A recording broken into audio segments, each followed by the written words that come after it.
beginning was actually somewhat difficult, but it's based on, once you get the premise down pat, I think it's relatively easy.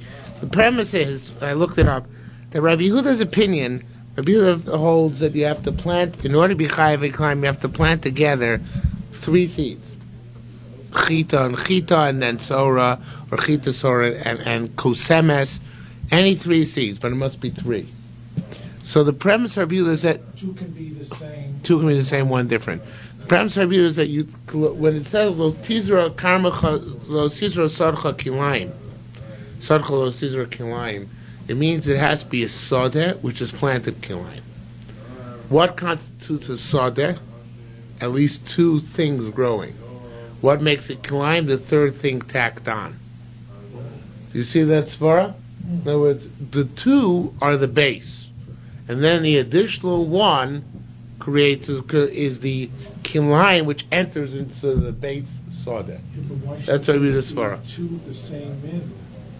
Doesn't matter, because then those constitute the sadeh, and then the 3rd one is the kilayim which intrudes. So 2 is coming.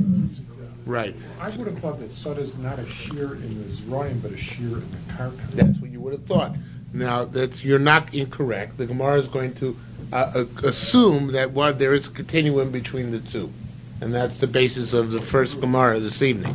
You're not. I'm saying there is a logic to what you're saying.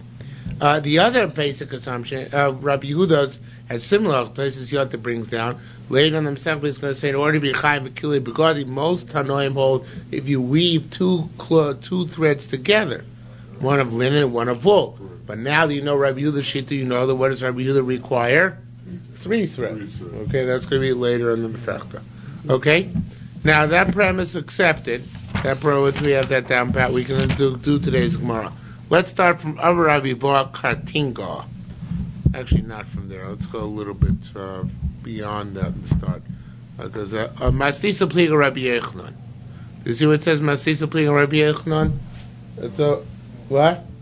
No. It might even be still on Amud Aleph. On Amud Aleph towards the bottom. Is it there? Yeah, right after that. Right after Rabbi Bar Kartinga. That's right after the, yeah. Well, how many lines on the bottom? It's 3, 6, 8 lines from the top. Yeah. 8 lines to the top on Amud Aleph, right? Yeah. Okay. So, Masisa Pliga Rabbi Yochanan. Do you see it, Mrs. Zuger? Yeah. Masisa Pliga Rabbi Yochanan. Mishnah argues with Rabbi Yochanan. Rabbi Yochanan is the one who said that when you plant Chita and Sora, so it has to actually go into the ground before you're chayav. Rish Lakish said once you scatter Chita and Sora together, makes you chayav. Rish Lakish said Rabbi Yochanan said it actually has to be enter the ground in order to be chayav.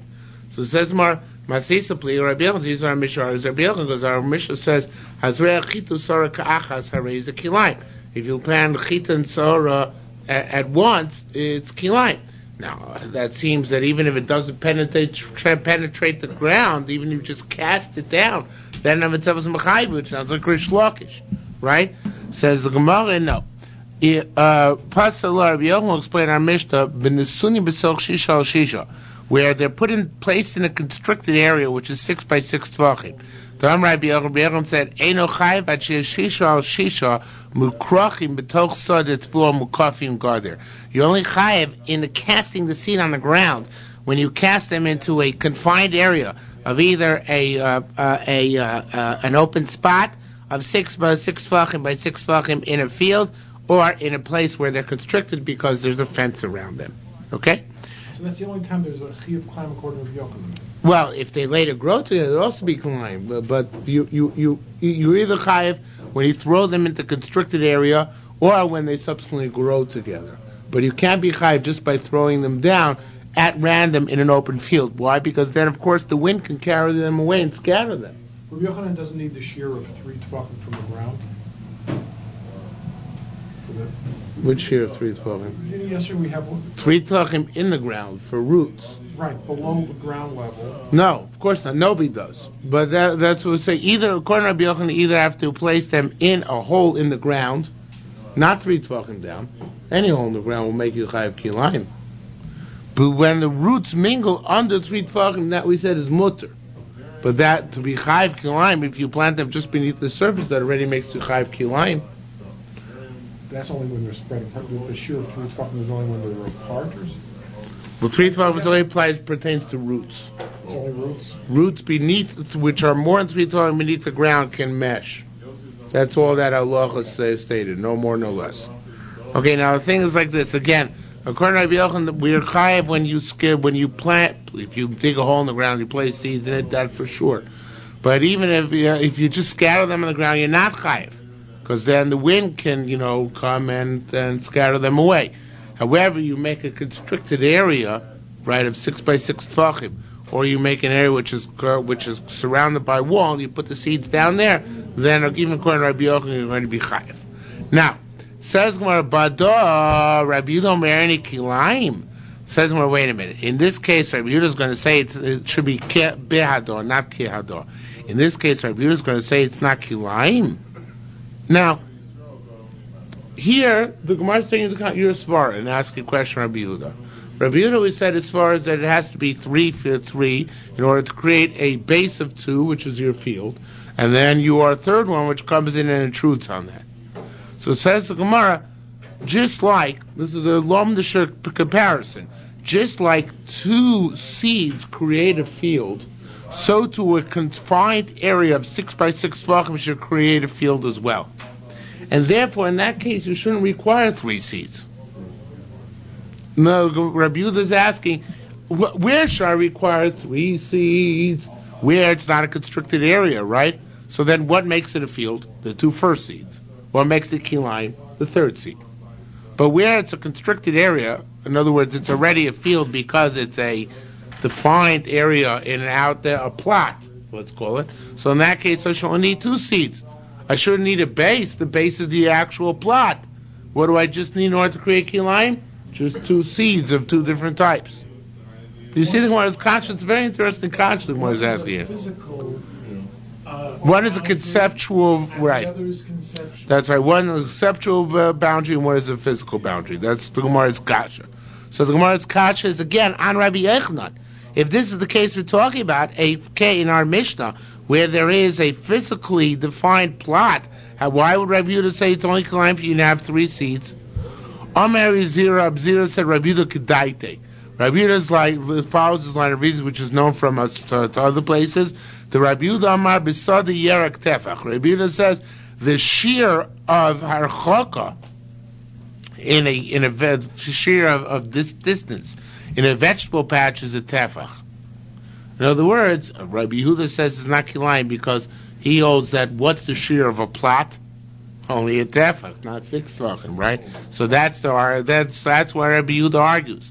Says Gemara, Rabbi Yisrael said, Man the boy mak shaya al adod Rabbi Zira. If you want to ask a question, which the answer Rabbi Zira just gave, I'll give you a very easy way to ask a question. Refute Rabbi Zira's answer. Yoli if hadod Rabbi Yehuda extrapolate that which Rabbi Yehuda holds mean the Rabbanin, but that which Rabbanin hold. Kemat Rabbanin hold, just like Rabbanin hold, be'isr, mi de Rabbanon, base rova lilkos. Be'isr base rova. Mi Rabbanon, the prohibition is even in a distance of 10 amos.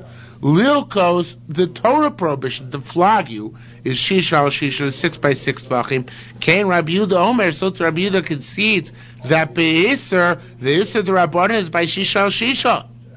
Only Lilkos, in order to give Malchus, does he say that the shiur of distance is only a tefach. So now we have again a kash Rabbi Yehuda Mishnah. Vatani Rabbi Yehuda Matir. Whatever Tanakama answered, which we're assuming now is 6 by 6, that's what Rabbi Yochanan said. Rabbi Yehuda didn't just say it's only us, it's potter midaraisa. He says it's mutter. But that doesn't make any sense. How can Rabbi Yehuda say it's mutter? At the very least, you should hold this to the Rabbanan, and if not, it's the Daraisa. So Rabbi Zira's answer is no good. Rabbi Zira said that the shiur of distance, midaraisa, according to Rabbi Yehuda, is 1 tefach. That may be true, but still midrabanan, it's also planned within 6 tefachim. And here we said according to Rabbi Yochanan, you're talking about a defined area of 6 tefachim. So if that's the case, how can it say Rabbi Yehuda Matir? At the very least, it should ban it midrabanan. But all this is applying the logic and the sort of this set of logic the Rabbanan use. We don't know where Yehuda uses it at all. That's true, but we haven't defined an independent. We have not yet defined an independent set of logical principles for Rabbi Yehuda. We might, but we haven't yet. Okay? Says Mara Vatninon. All right, skip. So the kasha. Now we're going to ask another kasha. My time Reish Lakish. So until now we're asking on Rabbi Yehuda according to Reish Lakish, according to Rabbi Yochanan. Now let's see even according to Reish Lakish, Rabbi Yehuda is difficult. Because Reish Lakish, if you recall, says that the moment you scatter seeds from your hand, you're chayav on kilayim. So kasha, my time Reish Lakish. What's larger than Lakish? Mikevan shahotzi mitoch yodo lezera chayav. Once you scatter from your hand in order to plant your chayav. V'atzaninon. Well, wait a minute. Rabbi Yehuda Omer Eino Kilayim. Rabbi Yehuda says it's not Kilayim. Now, this is a very difficult question. What exactly the Gemara is asking here? What I think the Gemara is asking is that, well, let's see. According to Reish Lakish, the moment you scatter something from your hand, it's considered as if it's planted. So therefore, according to Reish Lakish, it should follow in Rabbi Yehuda that even 2 seeds should be asur. Because what's Rabbi Yehuda's svara? Rabbi Yehuda's svara is you need 2 seeds to form the base sadeh, and then you need another seed to come into it. Yes, but according to Reish Lakish, the sadeh is formed in the air. So therefore, these 2 seeds together, as they're falling, should constitute a sadeh. You shouldn't need to have 2 seeds and then another one fall on top of them. When do you need that? If you say a sadeh is defined on the ground. So then I say, first I have to create a sadeh. How do I create the sadeh? By having 2 seeds. Then I create kilayim by having another seed fall on top of them. But according to Reish Lakish, who holds that fields are created in midair, and that's why he holds that the moment it leaves your hand, it's already a sadeh. So in essence, according to Reish Lakish, we should say that already in midair, these 2 seeds together became a sadeh of kilayim. How do we learn that the seed that he feels that the sadeh is created in midair? We just know he said that. He said it. He stated that as a fact. No, when it hits the ground. No. It creates a sadeh. When it leaves his hand? When he leaves his hand, yes. That was Reish Lakish's shita. It was stated that way. It's not. It's he took it as axiomatic. I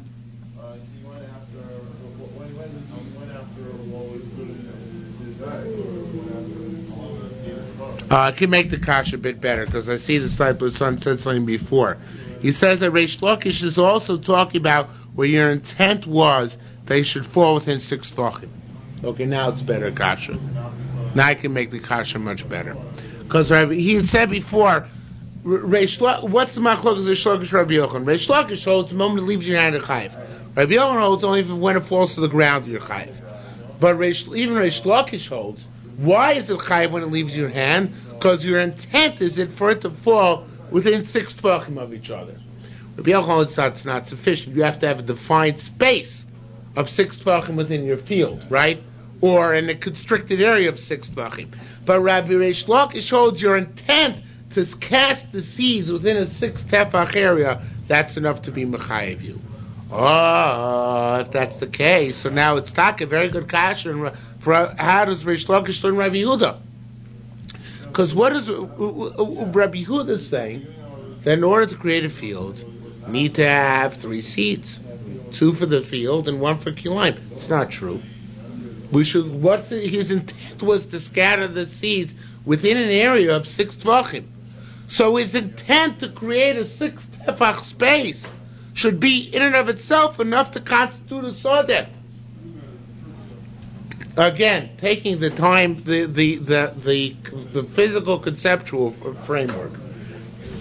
There should be 2 ways to create a sadeh. What's one way to create a sadeh? Scatter 2 seeds, and then another seed on top of them. But what should be another way to create a sadeh?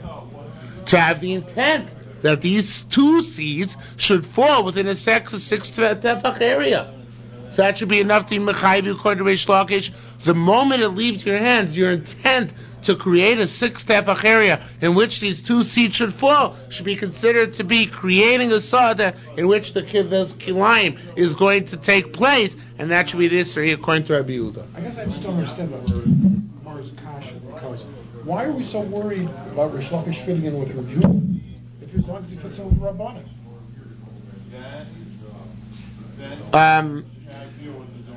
I'm not sure if that's really the well, let me read a couple of more lines.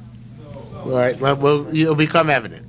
So says Mar, but again, V'kasha, my time, the Yerushalmi Kilayim Rabbi Yehuda, l'chor it sits there, Yerushalmi Kilayim holds me, came a chotzi b'toch yoda l'zera chayev, assuming you intended for it to fall into a 6x6 space.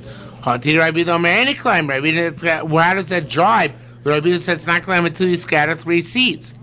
Potolo at shosh etanuach. So, according says Reish Lakish, you're right. My sheet will not jibe with Rabbi Yehuda. What does Rabbi Yehuda hold? You only chayiv on kilayim when it rests.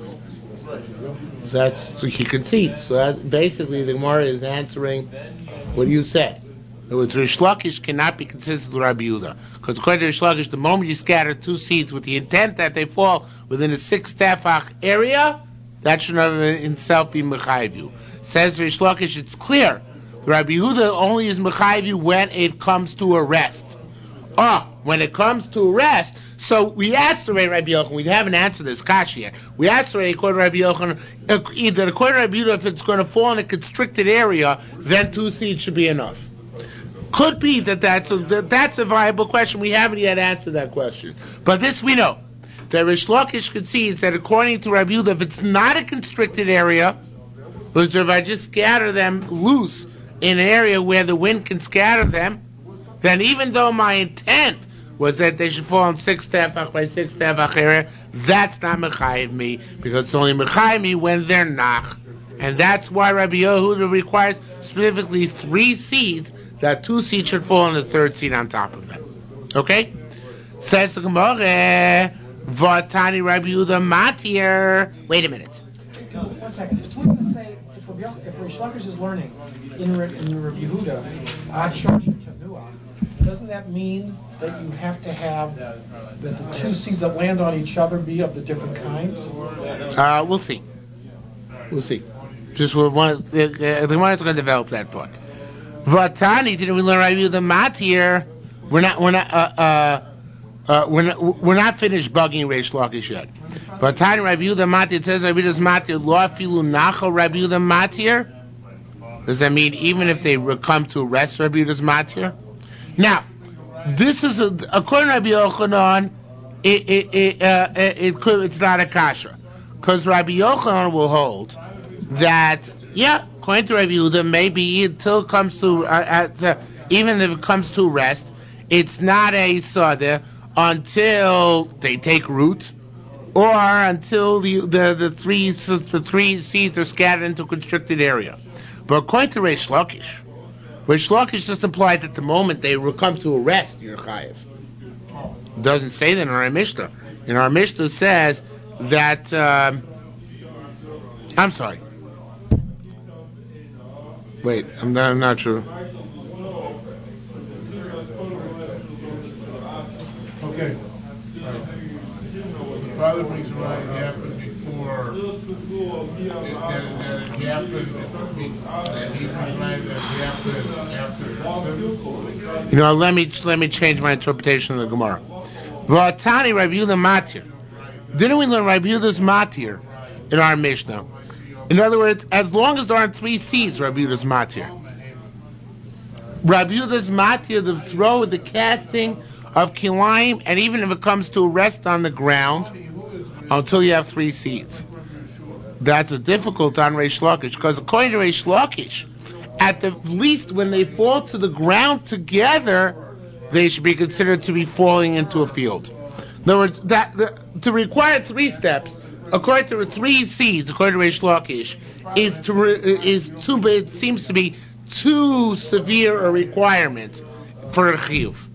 Let's see how many steps that takes Reish Lakish away from the shita of Rabbanan.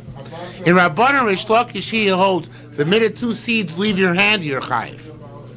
In Rabbi Yehuda, it's saying that and not only when 2 seeds leave your hand are you exempt, but even if 2 seeds rest, you're exempt, because that's Lashon Rabbi Yehuda Matir, and you're only chayiv when 3 seeds are on the ground together. Come on. According to Reish Lakish, at the very least, when 2 seeds land together, surely Rabbi Yehuda should concede at that point. In other words, Rabbi Yochanan holds according to Rabbanan, when the 2 seeds are in the air, you're chayiv. Rabbi Yehuda can argue with that. That we understand. And you should say that you require more in order to be mechayiv. But that you have to have 3 seeds resting on the ground in order to be chayiv. When you have 2 seeds resting on the ground within 6 tefachim of each other, and that was your original intent, that should be sufficient to be mechayiv you. Why require 3 seeds on the ground? According to Reish Lakish, we should say who holds that according to Rabbanan you could define a field in your mind and say when you scatter it, if it falls within 6 tefachim of each other, that's already mechayiv you. So it's surely according to Rabbi Yehuda, when they fall on the ground in 6 tefachim of each other, that should be at the most the maximum requirement. Why does the additional require 3 seeds? That's what's difficult here. Says I'm going to tell you why. Reish Lakish follows his line of reasoning. Reish Lakish b'shem Chizkiah Rosh Tor Michurba. Now here Churba means a place which is desolate, not a ruin, but a place which is desolate. Mutter. This is if you have a Rosh Tor Michurba, it's permissible. This is a fascinating concept. I have a picture here. You plan like this. This is chita, and this is sora. That's mutter midaraisa. Rabbi say the chita and sora are touching each other, but one is a wedge and one is a bar, and they're perpendicular to each other. The patterns set them off. The distinct patterns set them off. If there are 2 bars next to each other, that would be awesome, because then they're running in tandem. But if there's a bar next to a wedge, so then it's mutter midaraisa. So says Reish Lakish, if you have 2 seeds which fall next to each other, we look at one of them as if it's the outer boundary of a bar, and the other one as if it's the outer boundary of a wedge. And therefore you can't be chayiv on 2 seeds according to Rabbi Yehuda. It's a brilliant answer. He says they're within 6 tefachim of each other. They're on the ground next to each other. Rabbi Yehuda's shita is we look at them as if they are a rosh tor, as if they're a bar and the wedge, as if they're in the formation where even when seeds are right next to each other, they don't make kilayim. So that's why I need 3 seeds together. So now I ask the obvious kasha. What's the obvious kasha the Gemara's about to ask? When 3 seeds fall next to each other, you can also make them an imaginary bar and wedge formation, right? No. That's how the Gemara's going to answer.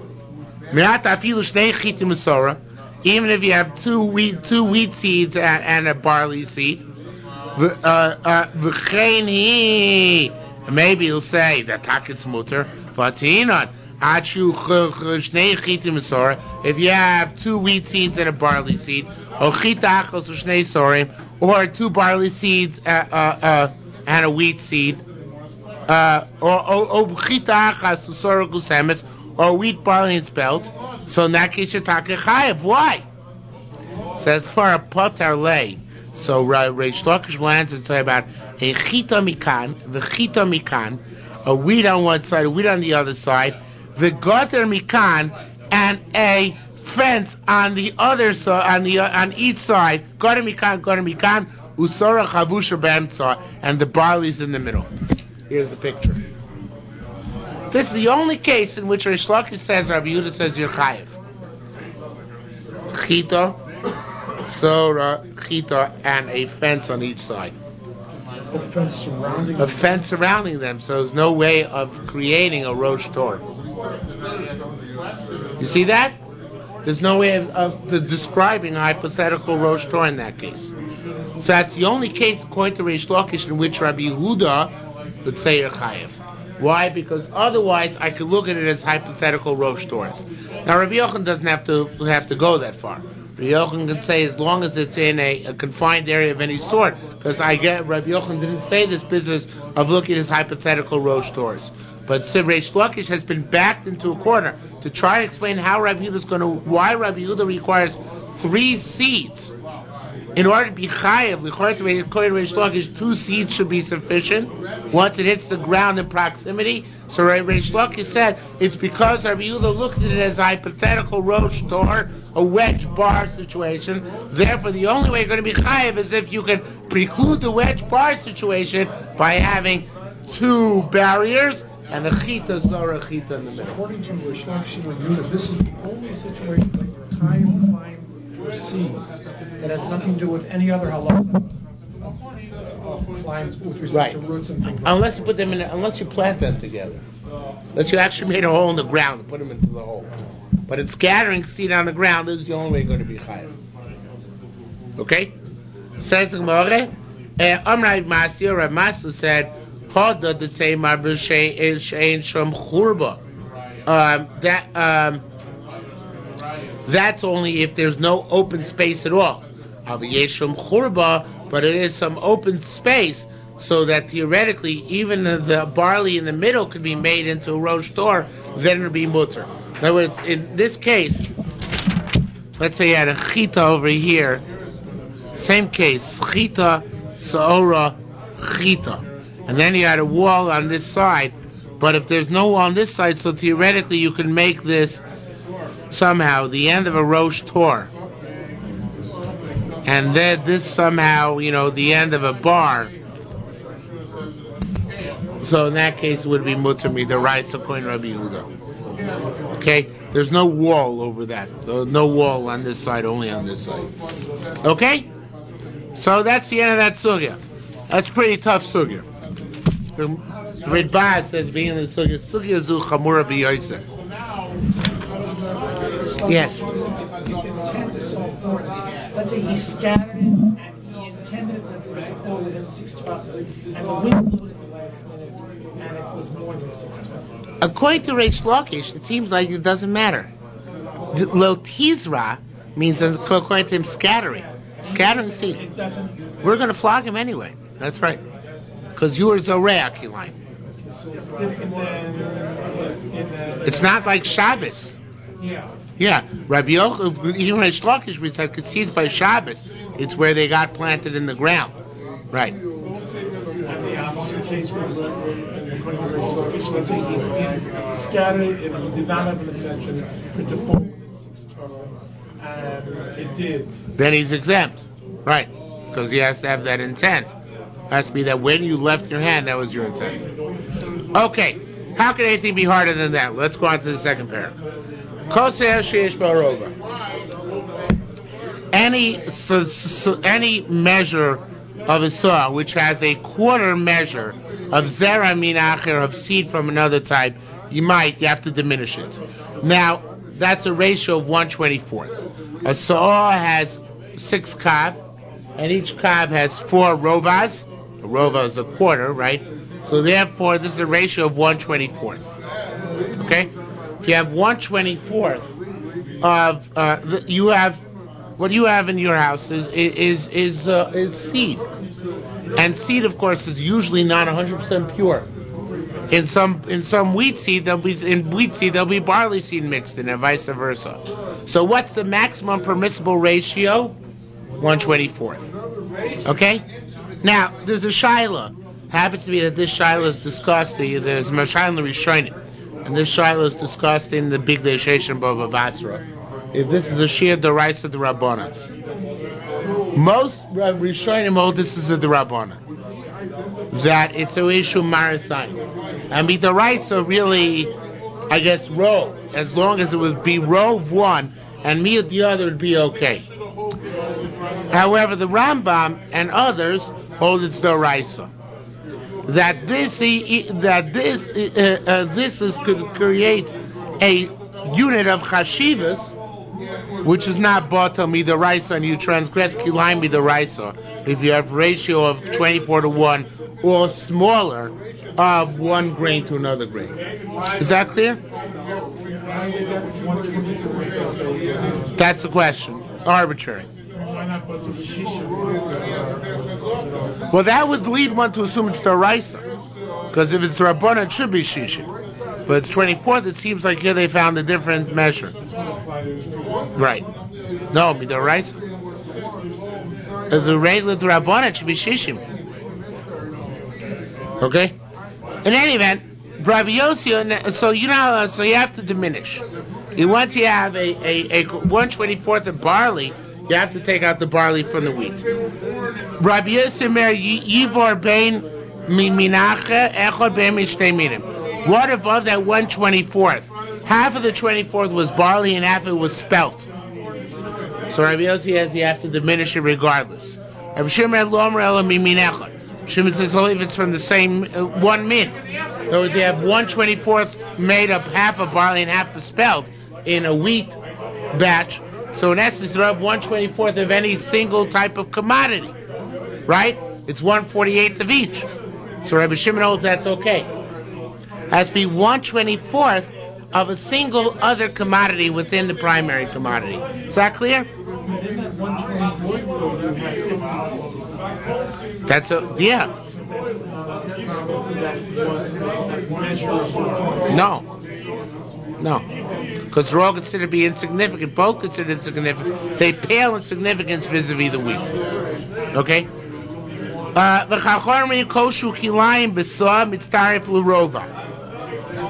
Anything which is a kilayim in a saw is mitzdarif to make a rova. In other words, anytime it's going to be a kilayim situation in this saw, we're going to discuss what that means in a minute, it joins up. So therefore, if the 24th is made up of several different types of meaning, it's still considered to be the 24th, and you have to diminish it. They are Rabbi Shimon. But when is this true? When does the shiur apply? Tefua, grain and grain, kidneys for kidneys, legumes and legumes, tefua for kidneys, grain and legumes, kidneys for tefua, legumes and grain. However, be'emes amru, in truth they said, zirone gino she'em ne'acholim.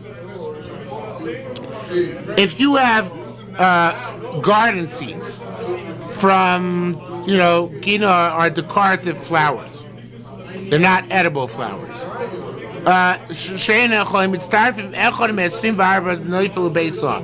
It seems that you plant a lot less seeds of those in planting a base saw.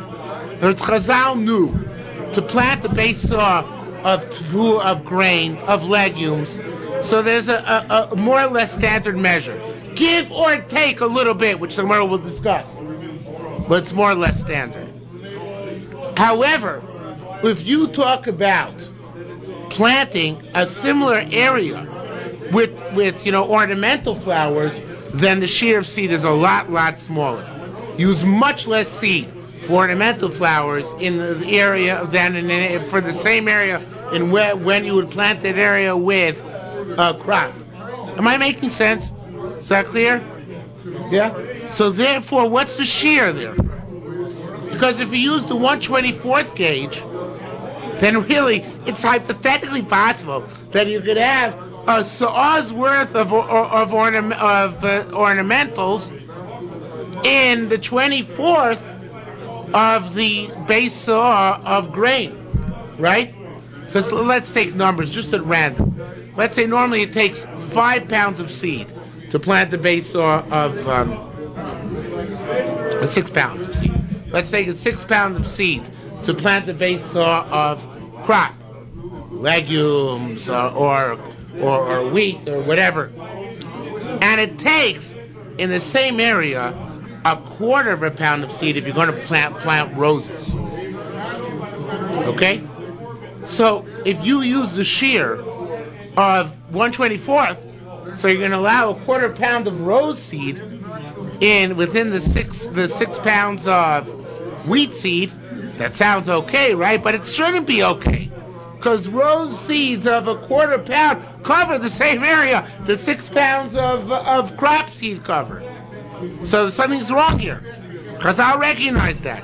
Chazal said in that case, all you get is a 24th of a quarter pound. You get a little packet of roast seed, not more than that. Okay, because otherwise it comes out preposterous. We can't allow that. Okay? Rabbi Shimon said, "Gshem shel malach." Which I said to me, "Machmir afloakel." Hapishlam betvua. If you have flax mixed in with grain, mitzareves echad mesim v'arba noifel lebeisa. You also use the measure 1/24 of the flax, meaning flax. Without which it takes 6 pounds of crop, 6 pounds of wheat seed to plant. If you want to plant the same area with flax, you need to have 24 pounds of flax seed. So there, it's a kula. You can allow more flax seed to make than 24. Okay. Says the Gemara, "Anatzninon sheyesh bo."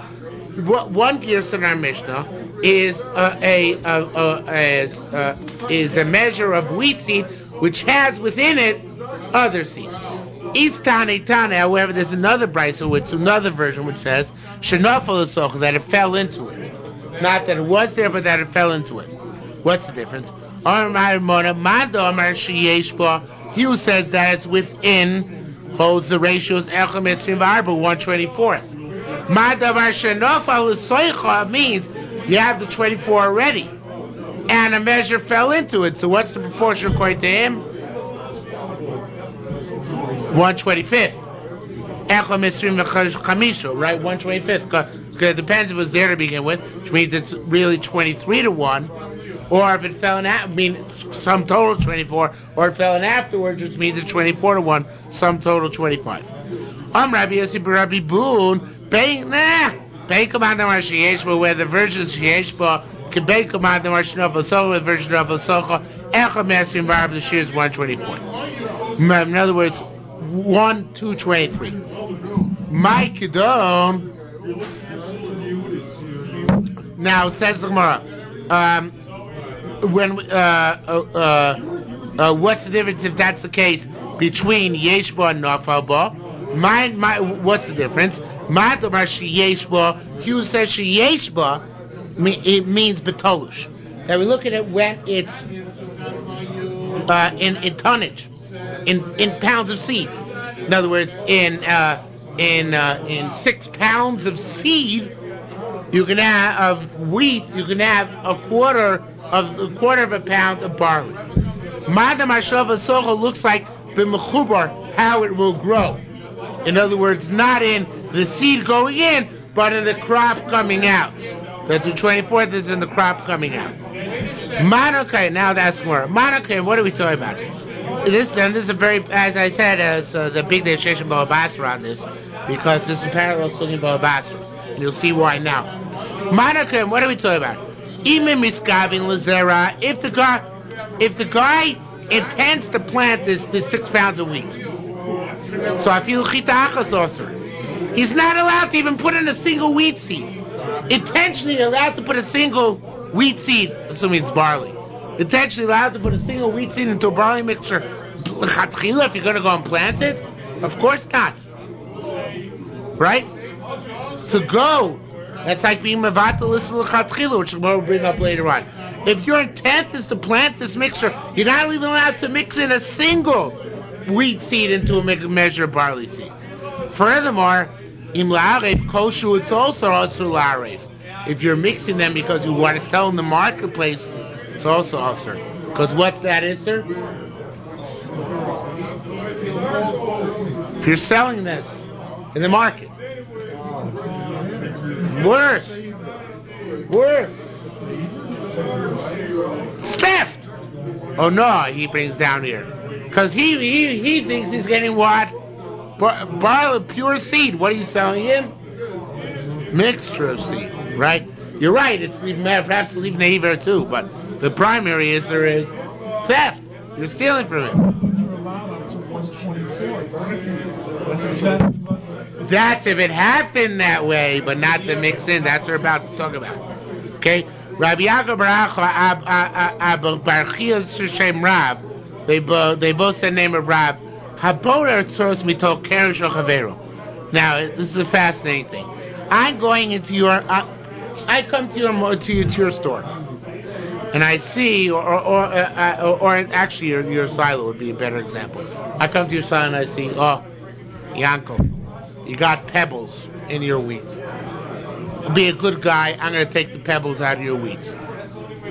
Says the Gemara, Chayev la'amilo chitim yavos tachtein. I got to give you pure wheat in lieu of the pebbles. Why? Because when Yankel sold the wheat, he could have sold the wheat with a certain, there's a certain allowable measure of pebbles in the wheat. And he would have had more volume had the pebbles been there. Now, he's like that guy cut into his profit margin by taking the pebbles out of his wheat. Now, the obvious question is, so why can't I give him pebbles? In other words, I have to pay him the cost of his pebbles in wheat. Let me just pay him pebbles, right? Is that a clear question? Just pay him pebbles, don't pay him the wheat. So it says Gemara, Rabbi Yisrael, it says teach us I'm not allowed to mix the pebbles back in. In other words, I don't have to take pebbles out. I can sell with a certain amount, just like the FDA allows a certain amount of insect parts in cereal and grains and stuff like this. So I can sell him the grain with a certain amount of pebbles per pound. But once the pebbles are out, I'm not allowed to put them back in. I can't introduce pebbles into the mixture. That's why the guy who took the pebbles out of Yankel's feed, out of Yankel's grain, has got to pay him pure grain. Says the Gemara, Im Omar, Rabbi Yisrael, Im Omar at Shemuter Lare, because if you say that's mutter to mix, why is it pay him wheat? Let him pay him pebbles. Now, let's say I sell you chitim, which I say are a good one, grade A, but I say they're pebbles. Turns out that this grain was not only yafos, it was bruros, meaning what was not there, no pebbles at all. Maushi and Nakalo, for some reason the Rashi takes out the next word. Maushi Nakalo Osarova. I'm allowed to have up to a quarter of a pound of pebbles. It's like the quarter of a pound of barley, the ratio of 1/24. So now that turns out you got no pebbles, can I jack up the price by 1/24? So like a mekach toast, and I can jack up the price on you. Is that clear? Question clear? Milain the Rabbanan Amin Eno Menake Oso Rova. That's a strange question. The idea of allowing the peppers is just an allowance. Well, that's the question. That's the question. Is it an allowance? This is a Mekach Memkar question. This is a really bona fide. That's right. So it's a bona fide Mekach Memkar question. Is it an allowance? Or is it an assumption? In other words, that underlies every transaction in grain. So it says the Gemara, Milain the Rabbanim, the words of the following rabbis, Armin will teach us, also arova. Again, he takes out the words of May. I don't take off the for the lack of pebbles, but don't jack up the price for the lack of pebbles. Don't Rabbi Yaakov Barachon Abrachias Shem Rav Haborer Tzroros Mitoch Shchitin Shel Chaveiro. If I remove the pebbles from your grain, as you said before, I have to pay you for the grain, as if I remove grain. Now, what's the riot from there? Because if I was allowed to jack up the price for chitim bruros over chitim yofos, I didn't suffer a loss. I could just say to the buyer, this is not chitim bruros, this is not chitim yofos, this is chitim bruros. I get a little higher price for this. Since I have to pay Yankel for having taken out the pebbles from his grain, I see that he's not allowed to jack up the price for bruros over yofos. And as you said, it's just an allowance, not an underlying assumption of all trade. Okay? Says the Gemara, Bire Rova Echoru Mechza. What happens if I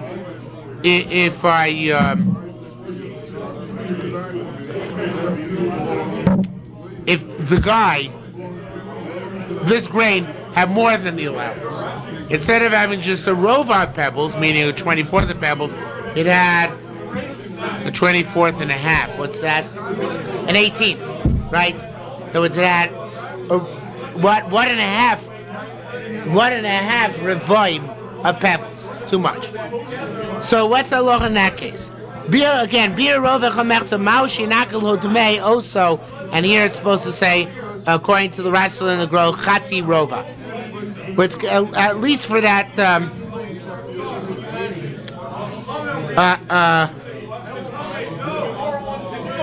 I have to pay Yankel for having taken away the rova, right? Because he could have sold it. That's part and parcel. But what about the extra half a rova? Do I have to pay him for that? In other words, that he wouldn't be allowed to sell anyway, right? So do I have to pay him for that? So says the Gemara, Rabbi Chia. This is a very interesting word about to see. Rabbi Chanina of Rabbi Mona. It's Machlokes Rabbi Chanina and Rabbi Mona. Rabbi Chanina Amar Menakelo, of course. I say to you, Yankel, your grain had too many pebbles. It's true. It was a rova and a quarter half, and I should have just taken off the half a rova, and not the whole rova and a half. But and therefore I have to pay you for the rova which I took off. But for the extra half rova, you wouldn't be allowed to sell that anyway. So therefore I shouldn't have to pay you for that. That's Rabbi Chanina's for. Rabbi Mona Mar Eino Menakelo. Rabbi Mona said no. He's got to pay him for the whole rova and a half. Hi! It was above the allowance, above the quota of permissible pebbles. Says Du Amar Lei. It's amazing.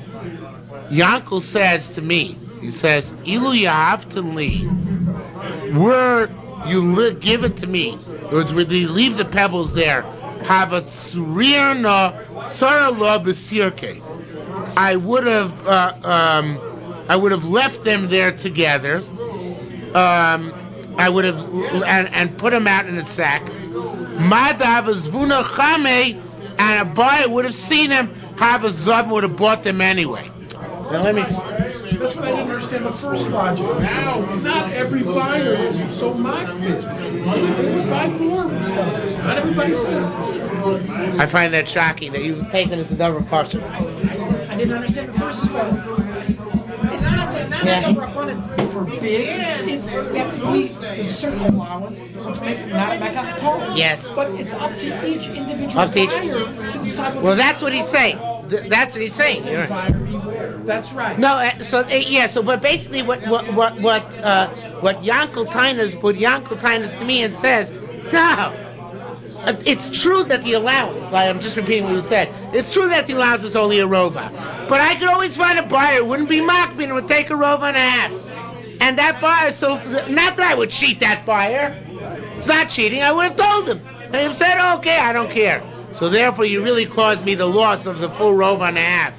You didn't cause me whatever you took out was a loss, because even though it was over the allowance, I would have told people, and people would have bought it anyway. I could have made the same money. That's why you have to pay me for the full rova and a half, which you took off. Okay, which is what you say.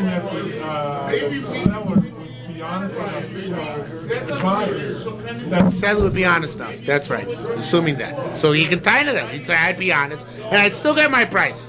So therefore you have to pay me for it. Very good. That's what it says. Okay. Now, getting back to the original question. So how did we get the mixture to begin with? How did the mixture happen? You're not allowed to mix together. So we know pebbles can occur naturally. Pebbles happen in wheat. Right, during the harvest. But how did the barley get in the wheat? You're not allowed to introduce them, neither in your day nor in Chosh Mishpat. So how did the barley get in the wheat? Pebbles, I understand, but how did barley get there? That's the original kasha we're asking. So it says, when you're gathering your crop in from the field, so you grow in one part of your field barley, another part wheat. They're not antiseptic, right? There's no barrier between hard and fast barrier. So sometimes some mixtures occur. That's what occurred here. Some mixing occurred. So, okay, Vatninon. Now, going to the next part of the Mishnah, we said, Be'emes Amru, getting back to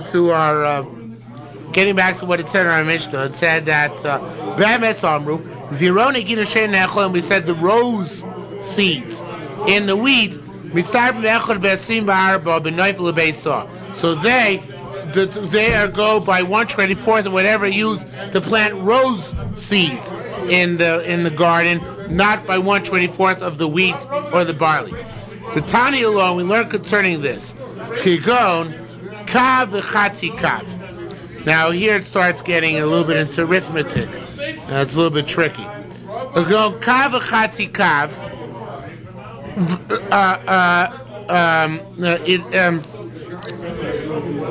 We're going to learn later that the measures of what is within reason, and which we go by the standard 1/24, is anything where it takes between 3 kav and 9 kav to plant the saw. Okay? Between 3 kav and 9 kav to plant the saw. He said the general standard measure is 6 kav will plant the saw. 6 kav is the saw. So 6 kav will plant the saw. 6 kav of seeds will plant the saw. 6 kav of seeds will plant the saw. Right. So general measures between 3 and 9. If I recall correctly, I could be mistaken. But 3 kav of seeds will plant an area where 3 kav of it, where even as few as 3 kav of seeds will plant an area of a saw, or as much as 9 kav of seeds will plant an area of a saw. So then the proportion is 1/24 of the total amount of seeds present. What's considered to be too far off the standard deviation when it's under 3 or above 9? In that case, the 1/24 goes not by the total of the seeds that I intend to plant, but rather 1/24 of either the rose seeds, which only require 1 or 2 kav per base saw, or the total measure of the flax seeds, which require 10 or 11 per base saw. So it's 1/24 of those commodities, not the whatever I'm going out to plant. So it says more, wait a minute. 1/24 of a kav. Somebody takes a kav of rose seeds to plant the garden.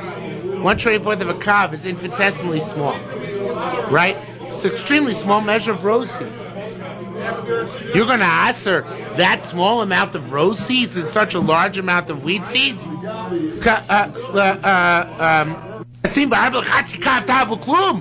I'm talking about a little packet you buy in the store of rose seeds. That little amount of rose seeds is going to answer the whole 6 pounds of wheat seeds. Be reasonable. So somewhere, yes. Yeah.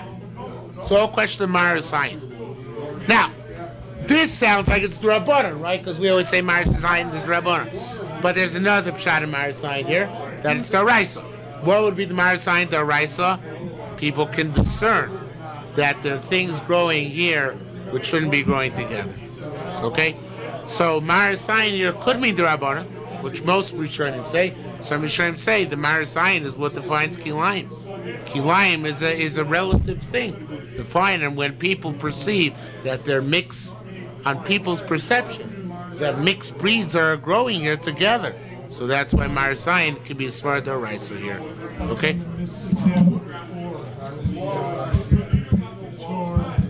The Rosh Torah, this is a Rai, the Marasayin is D'Oraisa. Yeah. But this is a Rai, the Marasayin is D'Oraisa. Because the way it looks, regardless, the same 2 seeds, depending on the configuration, whether they're wedge and bar or bar and bar, can mean in one case Kilayim, in one case not Kilayim. If this is a botanical, objective standard, then it should make no difference if it's wedge and bar side by side. This clearly indicates that Marasayin defines this as D'Oraisa here. The same thing really is what we learned last night. If the roots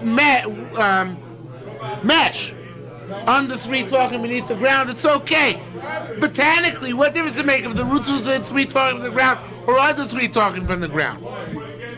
It's all subjective, not objective. That's what it boils down to. And that's a Mar sign here. It can be a Doraisa Svar. This is only according to Rambam. Yes, we're only going to the Rambam. But in general, in Kilayim, it's not a botanical standard. That's what I'm proving from the Rosh Torah case.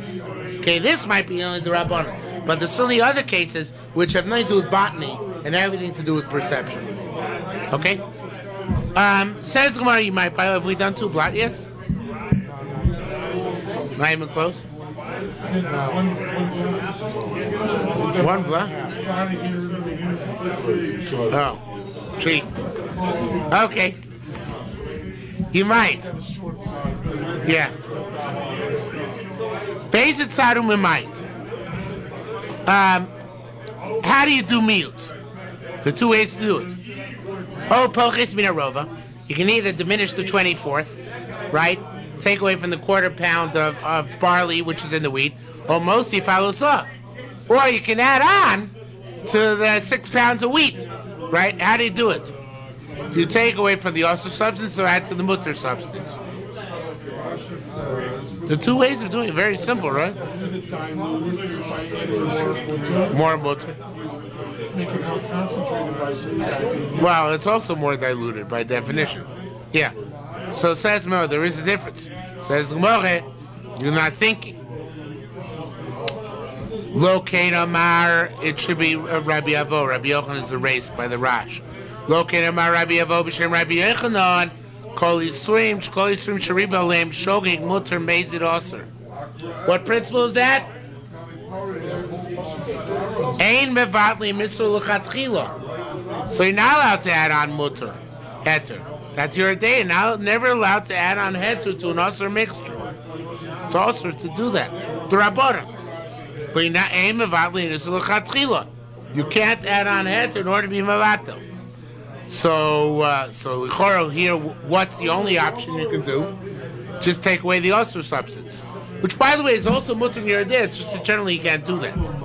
You know, in your day, if your milk falls into your meat pot, hypothetically, if you could get it out, you would be allowed to do that. That's the shah of esher l'sochta osir, esher l'sochta mutter.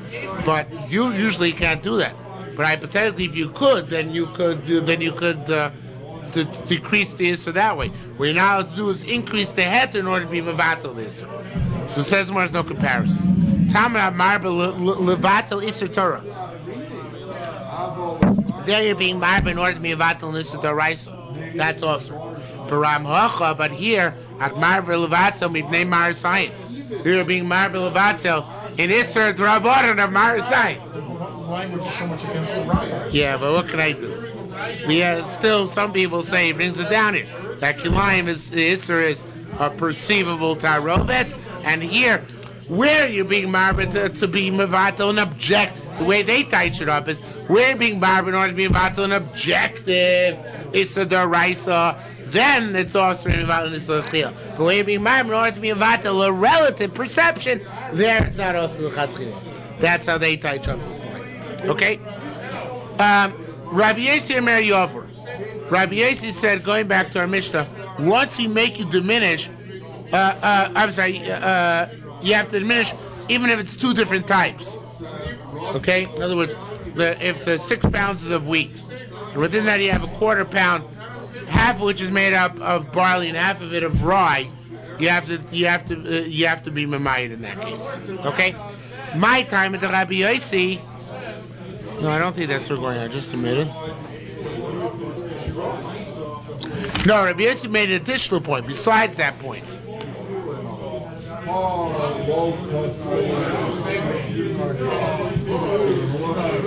Rabbi Yossi's other point was that once you start diminishing, you have to diminish. Though I didn't point this out in the Mishnah. I skipped over it by accident, by mistake. Once you Rabbi Yossi holds it's not just enough to diminish the quarter. Rabbanan hold the minute you diminish the quarter, say now it's only, instead of a quarter, it's 1/8, right? Or even a little bit less than a quarter. What's a little bit less than a quarter? 3/30 seconds. 3/16. 3/16, yeah. 5/30 seconds. 5/30 seconds. Even just 5/30 seconds, it's enough. It's already mutter, right? Not Rabbi Yossi. He says once we made you be mevarer it, you have to go all the way. You have to remove every single last stitch of barley there. Once you start, you can't stop. We only make you start if there's a quarter. Once you start, you can't stop in the middle. You have to do all of them. Okay, so that's the question. My time, Rabbi Yossi, became Shischa Barova. Once you started diminishing it, Tzarech Lashlim Kol Rova. You have to diminish the entire Rova. However, in Boyd, Rabbi Yossi, of course, it goes to that same. Rabbi Yossi says, Shemayashal Pachas Mirova Mishor Rishona. If to begin with, there's only 5:30 seconds. Ain't no Zalkuk Lo. You don't have to start. Just once you start, you can't stop. Okay. Hey Chavida. What about the following case? What do you do in the following case? Hayasham Rova Echad Mishnei Minim.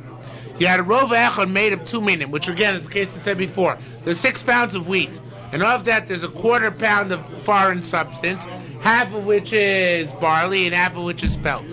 So what do you have to do there, according to Rabbi Yossi? Do you have to move all the barley and the spelt? Or just all the barley and leave the spelt? Because then it rates less than 1/24. Of course, that's the type of question which the Yerushalmi never bothers answering, right? Do you just take out one that's sufficient? Or do you have to take out all of it? And of course, the Gemara doesn't answer. Okay? Rabbi Shimon says if half of that quarter was barley and half was spelt, you don't have to take out at all. Ad Heichon says the Gemara. Wait a minute. According to Rabbi Shimon comes an amazing thing.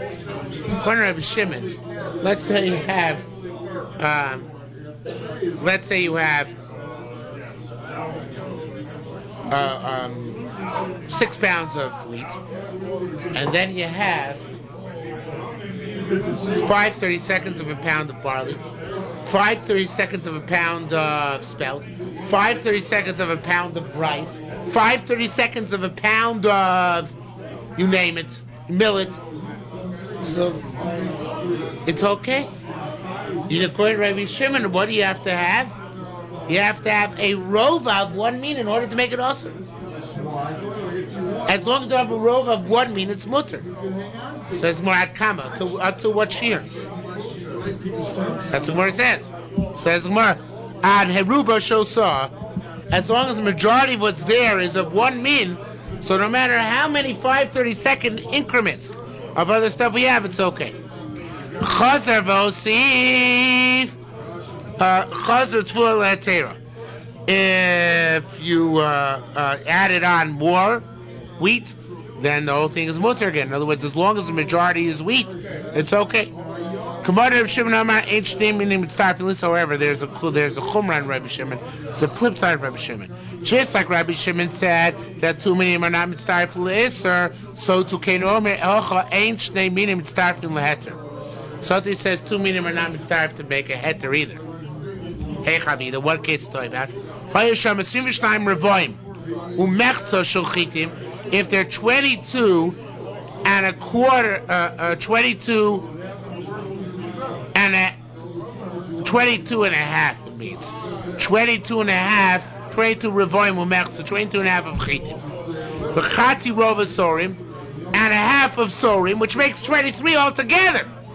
V'novo torah pachas mirova adoshim, and now there's less than a quarter of lentils which falls in.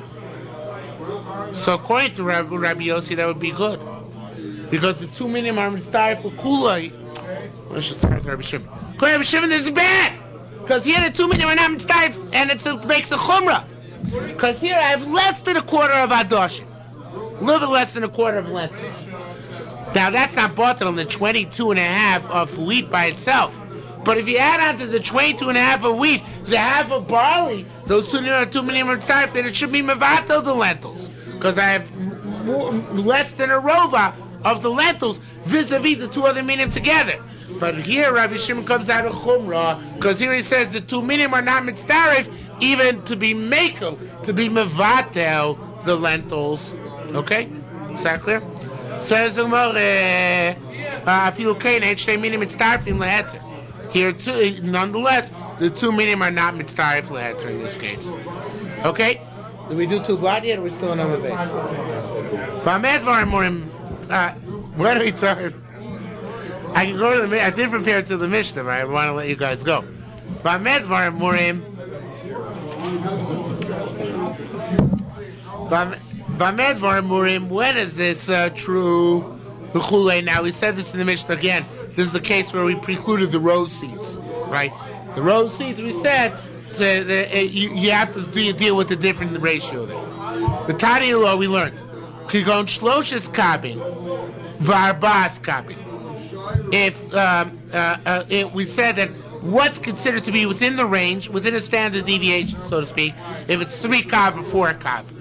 No, it's usually it takes 6 kav to plant the soil. If it's down to 3 or 4 kav, so I still use the measure of 1/24th of the primary substance, right? I don't look at it as 1/24th of the foreign substance. But if it's already a substance only takes 2 kav to plant the whole beisah, then I have to measure with 1/24th of that substance itself, independently. In other words, 1/24th of its 2 kav, not 1/24th of the 6 kav. In other words, not 1/24th of the 6 pounds of wheat which I want to plant for 1/24th of the 2 kav of rose seeds or whatever else it is. Okay. Rabbi Lezer said, "Kol makom sheshanu be'emes, halacha l'moshe misinai." Every time it says be'emes, it's halacha l'moshe misinai. Now this sounds like it's a doraisa, right? Because it's saying that this shiur is halacha l'moshe misinai. So we're getting conflicting vibes here, right? It's probably a using term, be'emes. It does, but I don't think it makes that deal. We have be'emes somewhere in the Bavli. But I don't think the Bavli ever said. What do I recollect? What? Because somebody used the word emes. Emes halacha l'moshe misinai. What is not logical? It makes sense. You might not like it. It makes sense. Oh, come on. Emes. Moshe Emes is also Emes. That's what we're saying. Emes has the first and the last letter of the aleph base, and the mem is in the middle. Yeah, the mem is for Misinai. Misinai. The mem is for Misinai. I just made that up. All right. Anyway. What's the makom referring to? Here in the Mishnah it said Bamis. In the Mishnah it said Bamis Amru. Zironi Gidushem Nechlaim Mitztar Mechel V'Sim V'Arba B'Noifel B'Beitza. And that principle that we take a different ratio, it said Bamis in the Mishnah. Okay? So it says Gemara further. V'Tani Lo Kigon Kav V'Chatzi Kav. Now there's a little bit of contradiction here, because we said previously that the shiur is 1 kav, 1/2 kav. A kabayim, which sounds like kabayim berova. By kabayim, you go by a quarter of the standard measure, a quarter of the 6 pounds. Kabayim berova. So here you're saying kabayim berova, meaning that kabayim is a quarter, is a rova, meaning the standard measure. In the other place you say kabayim requires 1/24th of its own measure. So which one is it? So Rabbi Zira, and now we're going to approach the issue from the other side. Rabbi Zira, Rabbi Avuna B'Shem, we're leaving this question aside for the moment. We're leaving it on the table. Let's go to the other side. Now let's talk about the flax issue, where it requires much more than the standard measure to plant. Rabbi Zira, Rabbi Avuna B'Shem, Ravuna, Chadam Aratisha Kabin. What's considered to be so much, so great a deviation that already you measure 1/24th of its own, as opposed to 1/24th of the 6 pounds, 9 kav, where it requires 9 kav per saw. The Chorah March one of the machlokas, one says 9, one says 8. Tisha v'asara ma'ushin starfu. Okay, it says we're supposed to take it to a different astral plane. It's supposed to talk about 2 substances, one of which is 9, which requires 9 saw to plant in the base, 9 kav in order to plant a base saw, and the other which takes 10 kav to plant a base saw. So what about when those two get mixed together? Well, this probably the answer should be like the one that gave me Baba Basra about Shovech or something. It was 50 amos or not 50 amos. You want to kick Rabbi Yirmi out of the base medrash? You want to kick this guy out of the base medrash? Okay. So then Isa Chamei. Let's draw parallels. Tisha v'shlosha mitztarfin. The lower limit of the standard deviation is 3. The upper limit of the standard deviation is 9. Anything in the middle is mitzdarif. That's a span of 6, right? It's a wingspan of 6. So surely 9 and 10 are mitzdarif, can go together, right? If you can use the standard measures, anywhere down to 3 and anywhere up to 9, so of course 9 and 10 should be mitzdarif. That's a much smaller gap. Says where you should know. The Gemara doesn't repudiate that, but the Gemara says point of information. Rabbi Am, Rabbi Chanina, Tarvayin, and Omi, they both said Seah Cholekes Beineo. The Seah is the dividing point. In other words, it's only 3. You only get a standard deviation of 3. You can go from 3 to 6. Those are one type, and from 6 to 9 is another type.